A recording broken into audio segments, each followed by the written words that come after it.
karangannya. Iya. Nah, tadi saat abang bilangnya soal apa nih? Kenapa agama tuh mesti punya kiblat yang dibuat oleh manusia ya? Ya, gini, kita pengertian agama dulu itu apa? Secara terminologi, apa secara etimologi. Agama itu berasal dari dua suku kata A dan gamma. A itu tidak, Oke. gamma itu kacau. Jadi supaya tidak kacau itu agama.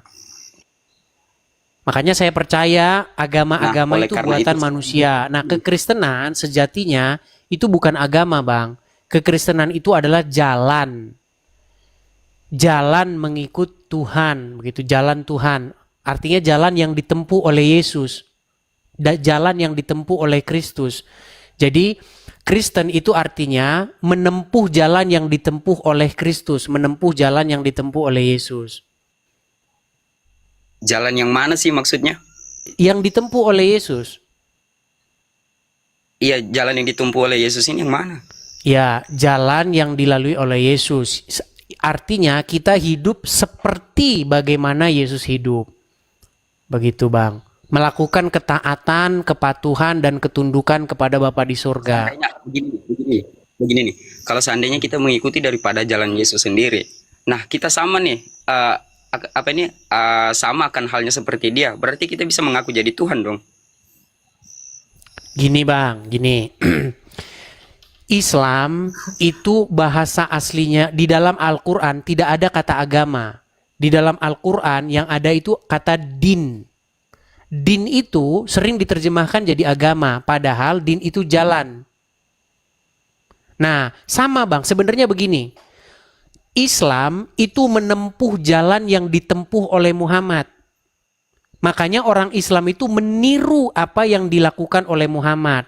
Nah, Muhammad nyiumin batu, orang Islam nyiumin batu. Muhammad punya banyak istri, orang Islam pengen mengikuti sunnah Rasul, pengen banyak istri.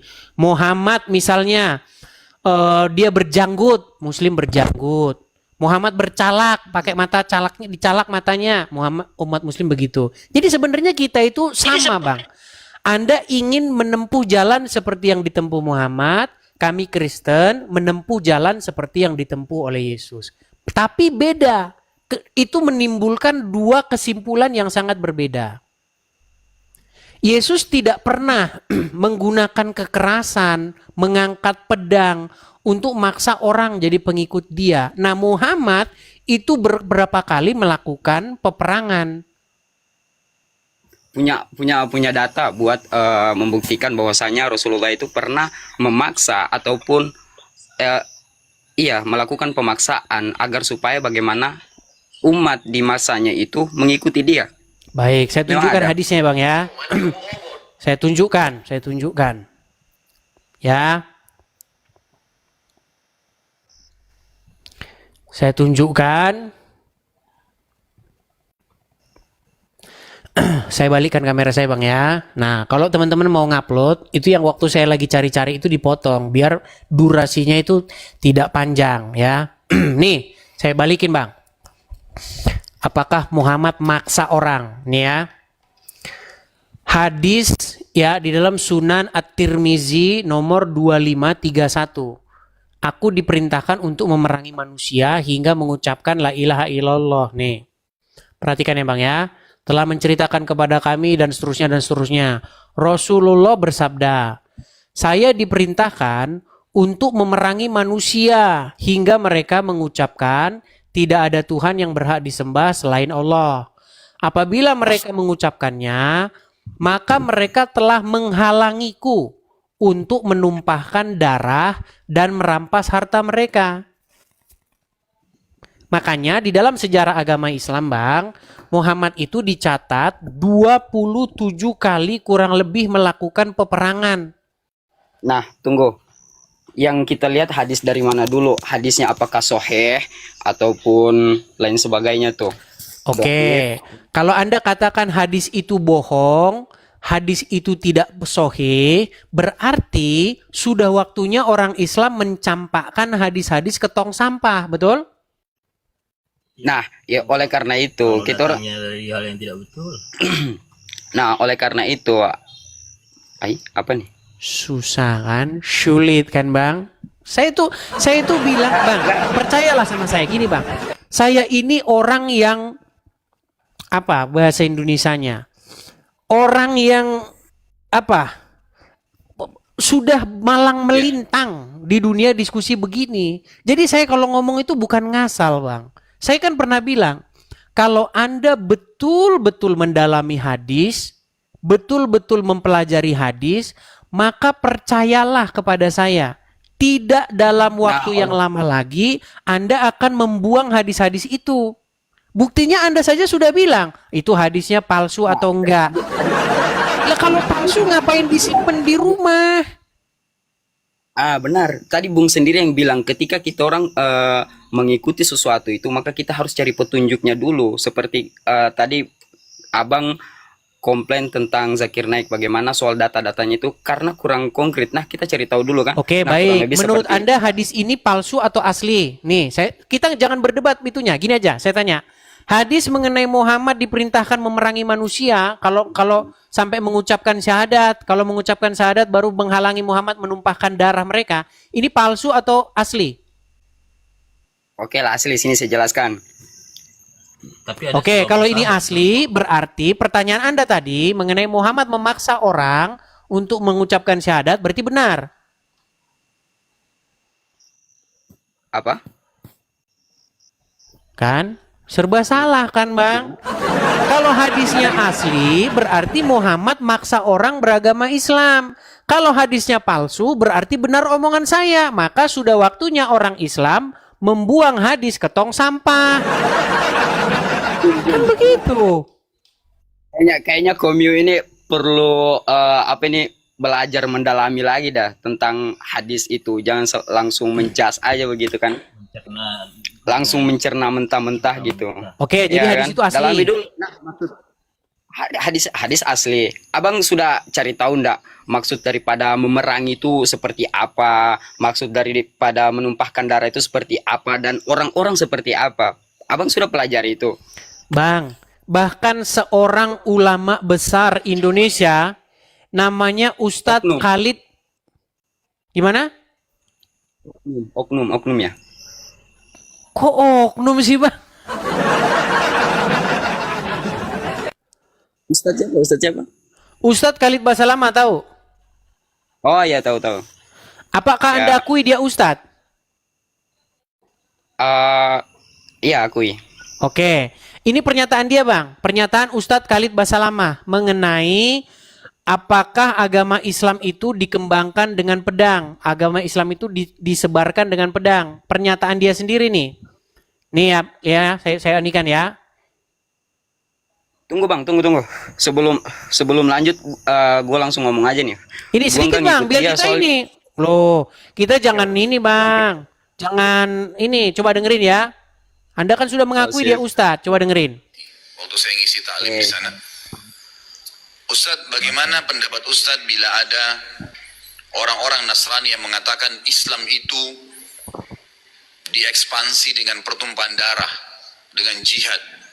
Dan bagaimana pendapat Ustadz juga dengan masalah poligami? Mereka menghardik masalah poligami.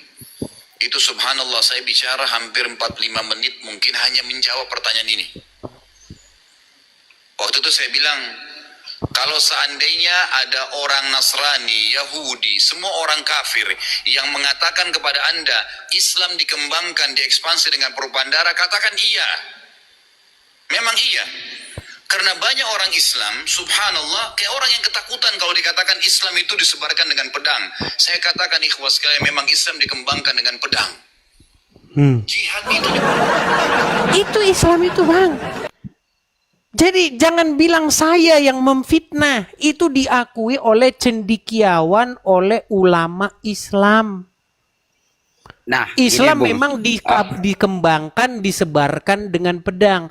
Makanya saya punya jawaban antitesanya. Islam dikembangkan dengan pedang, disebarkan dengan pedang, tetapi Islam akan dikalahkan oleh internet. Yo, iya, itu slogan itu sudah keluar slogan itu. Islam disebarkan dengan pedang, tetapi Islam akan dikalahkan oleh internet. Menurut Edis tuh ya. Gimana dia ini?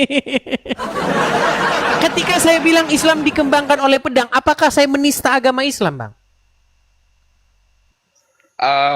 Dalam pandangan saya sih tidak juga, karena bagi setiap orang itu berperspektif berpemikiran luas itu atau berpendapat yang di luar nurul atau bagaimana sebagainya, itu hal yang oke saja karena punya kebebasan ya dalam Kebebasan gimana, berpendapat. Bang? Yang ada orang Islam nanti rame-rame mempersekusi saya. Islam ini luas loh. Islam ini luas loh. Sama seperti Kristen nih. Nah, di Kristen itu ada dia punya Protestan dan lain sebagainya lah. Nah, di Muslim juga seperti itu. Nah, Abang membahas tentang Islam. Ini Islam yang mana dulu gitu? Apakah dia ahlu sunnah wal jamaah ataupun yang hanya yang tidak mengikuti sama sekali, hanya yang atas menamakan bahwa dia seorang Islam dan lain sebagainya, kemudian membawa hadis-hadis palsu. Atau oknum-oknum kan? Ya, Iya, begini, seperti- Bang. Kita harus membedakan antara umat Islam dengan ajaran Islam. Jadi tolak Oke. ukurnya bukan umat, Bang. Kristen itu bukan umat Kristen. Maksudnya begini, ajaran kekristenan itu bukan apa yang dilakukan oleh orang-orang yang berKTP Kristen, tapi ajaran Kristen itu adalah apa yang tertulis dalam Bible. Begitu juga Islam. Bukan merujuk kepada ada Islam ahlu sunnah wal jamaah lah, ada oknum ini, ada si Fulan, si Udin yang Islam, bukan itu. Tapi apa yang Islam ajarkan. Nah, di dalam ajaran agama Islam, di dalam literasi agama Islam, memang seperti itu kok. Barang siapa yang mengatakan Yang apa nih? sesuatu bahwa di dalam ajaran agama Islam itu tertulis seperti itu, Bang. Barang siapa yang mengatakan bahwa telah kafirlah orang-orang yang berkata bahwa laqad kafara lazina qalu. Apa itu lanjutannya? Telah kafirlah orang-orang yang berkata sesungguhnya Isa ibnu Maryam itu adalah putra Allah. Betul? Betul. Iya. Berarti mereka kafir. Nah, berarti ada orang Islam yang bilang orang Kristen kafir, ya memang sesuai dengan ajaran agama Islam. Mau gimana? Kafir nih daripada pendapat Abang sendiri seperti apa sih? Bukan pendapat saya, Bang. Kafir itu sesuai dengan makna katanya, kafaro artinya tertutup. Orang yang menutup Tertutup. diri Hmm. dari kebenaran. Kebenaran versinya orang Islam. Kalau orang tidak menerima Muhammad, dikatakan menolak kebenaran. Versinya orang Islam, betul? Saya punya pertanyaan lagi nih. Sebentar dulu, kita selesaikan dulu itu, betul nggak? Oke. Nah, sementara orang Yahudi dan orang Nasrani itu sudah lebih tua dari Islam. Sudah tahu Muhammad itu siapa. Makanya tidak ada orang Yahudi dan Nasrani yang percaya sama Muhammad. Ya gimana mau percaya, Bang? Orang dia bilang tanda kenabian berupa tompel. Sejak kapan tanda kenabian berupa tompel? Sudah lelah juga ini saya, Bang. Sudah hampir 3 jam ini, Bang. Jangankan 3 jam, 2 hari 2 malam 2 hari kita. dijabari. Ya, Anda baru datang. Kalau Anda sudah 3 jam di sini, Anda juga sudah bilang lelah. Anda kan baru saja datang. Gimana? Di situ kan ngobrol kan bisa rada-rada tolol, kita juga bisa rada-rada tolol, Bang. Begitu. Tidak Saya bisa. sudah sering Tidak bisa. Yang rada-rada bengak itu ya kalian saja. Saya jangan diikuti. Oke lah, kita rehat dulu. Besok kita lanjut lagi. Besok saya masih live lagi, Bang, ya. Gue punya pertanyaan baru lagi nanti, Bang. Oke lah. Ya, siapkan besok ya. Begitu ya. Kita rehat dulu, oke? kalau by WA berani nggak kita diskusi, kita ngobrol santai, berani nggak? Siapa bedanya dengan di sini? Sama saja di WhatsApp juga malah nanti gambarnya nggak jelas. Satu kecil, satu besar. Ya, begitu Kita udah saja. Ya turunkan dulu. Oke, Ah, oke. takut ya? Ya, bukan takut nih. Ya teman-teman ya, mohon maaf ya teman-teman ya. Ini sudah hampir 3 jam, badan saya sudah mulai menunjukkan gejala-gejala, sudah pengen lurus pinggangnya. Karena duduk terus begini tuh ya capek teman-teman ya. Saya mau meluruskan pinggang dulu sejenak. Rehat dulu ya teman-teman ya.